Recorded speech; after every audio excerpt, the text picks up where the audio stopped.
Let's get started. Number 7, the sunscreen overload trap. You slather on sunscreen right before stepping outside. That protected feeling we all enjoy. But that daily skincare routine is quietly messing with your skin. Our skin produces natural lipids that help maintain its barrier and regulate moisture. When you layer on heavy sunscreen multiple times a day, especially formulas packed with fragrances and occlusive ingredients, you might be suffocating that barrier instead of supporting it. Your pores aren't fans of traffic jams. Heavy formulations can trap sweat, oil, and dead skin cells underneath. Your skin responds through inflammation, tiny clogged pores, breakouts that seem to appear out of nowhere. You think, my skin is breaking out, I need stronger products, and the never-ending cycle continues. Over-cleansing to remove layers of sunscreen can strip your natural oils, just like overwashing your hair. Your skin then compensates by producing even more oil. And here's something most people don't realize. Not all situations require the same intensity of protection. Sitting indoors all day away from direct sunlight isn't the same as spending hours at the beach. But if you're aggressively reapplying thick layers in low exposure settings, your skin may be paying the price. That tight, greasy feeling might be your skin quietly asking for a break from that overload. Number 6, lights on late nights. You love a well-lit room in the evening, lamps glowing, overhead lights bright, maybe your TV flickering in the background while you scroll your phone. But that bright setup might be quietly sabotaging your sleep. Your brain runs on a light-sensitive internal clock. When the sun sets, darkness signals your body to release melatonin, the hormone that whispers, it's time to power down. Think of melatonin as your brain's night mode switch. But when your room is flooded with artificial light, your brain thinks it's still daytime. That melatonin release gets delayed or reduced. It's like telling your internal clock, hang on, we're not done yet.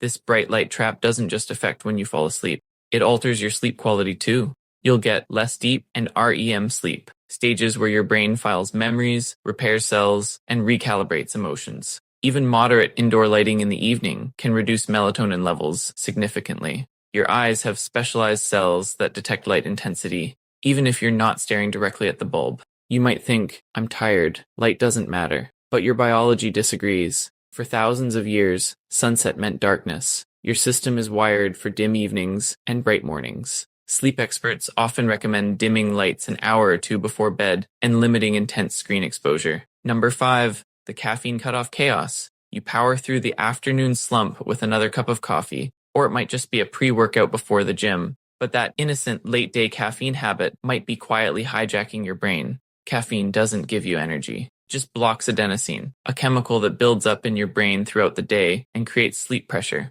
Think of adenosine as your internal hourglass filling with sand. The more sand, the sleepier you feel. When you drink caffeine, it's like flipping that hourglass over and pretending the sand isn't there. You don't remove the sleep pressure, you just mask it. When caffeine blocks adenosine all day, it doesn't disappear, it stacks up. Now you feel drained and reach for more caffeine the next day. Over time, your brain adapts by creating more adenosine receptors. You now need more caffeine just to feel normal. What started as 1 cup becomes 3. It also fragments sleep quality. You wake up feeling like you slept, but didn't recover. That afternoon boost you rely on could be the very reason you're tired in the first place. Number 4, productivity podcast overload. You press play the second you wake up, on your commute, during workouts, while cooking. There's always a podcast, an audiobook, or a YouTube breakdown running in the background. But that constant input might be quietly overwhelming your mind. Your brain isn't built to consume nonstop information without processing time.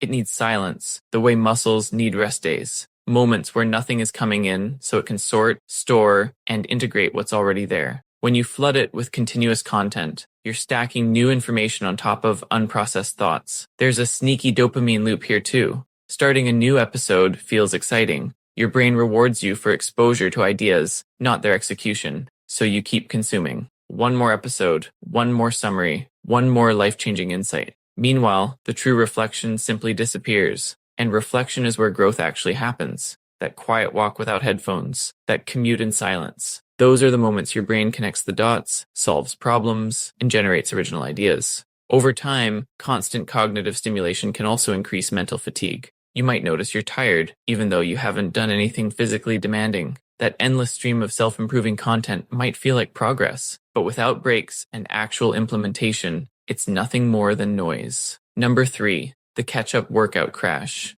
You skip workouts all week, but when Saturday hits, you go all in.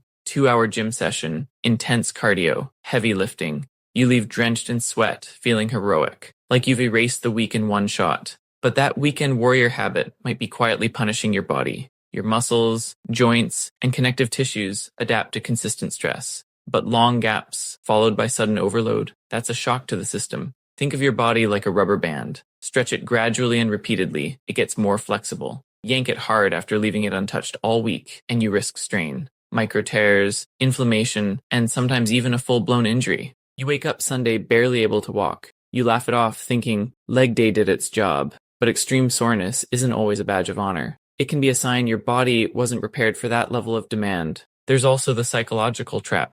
After that massive Saturday workout, you feel accomplished. So the cycle repeats. 5 sedentary days, 1 explosive session, over and over. Research shows consistent moderate exercise often delivers more sustainable health benefits than occasional extreme effort. And here's the twist. When workouts are too intense and irregular, recovery takes longer. You feel drained for days. That fatigue makes weekday exercise even less likely. The very strategy meant to compensate ends up reinforcing inconsistency. Number 2, the over-scrubbing erosion. You grab that scrub and gently buff away, chasing that smooth, glowing skin everyone talks about. You feel like you're polishing away dullness and revealing a brighter version underneath. But that glow-chasing habit might be quietly tearing down your skin. Your skin naturally sheds dead cells on its own. It runs on a renewal cycle, constantly replacing old layers with fresh ones. Exfoliation can help, but when you do it too often, or combine physical scrubs with strong chemical exfoliants, you're not just removing dead cells, you're shaving down your skin's protective barrier.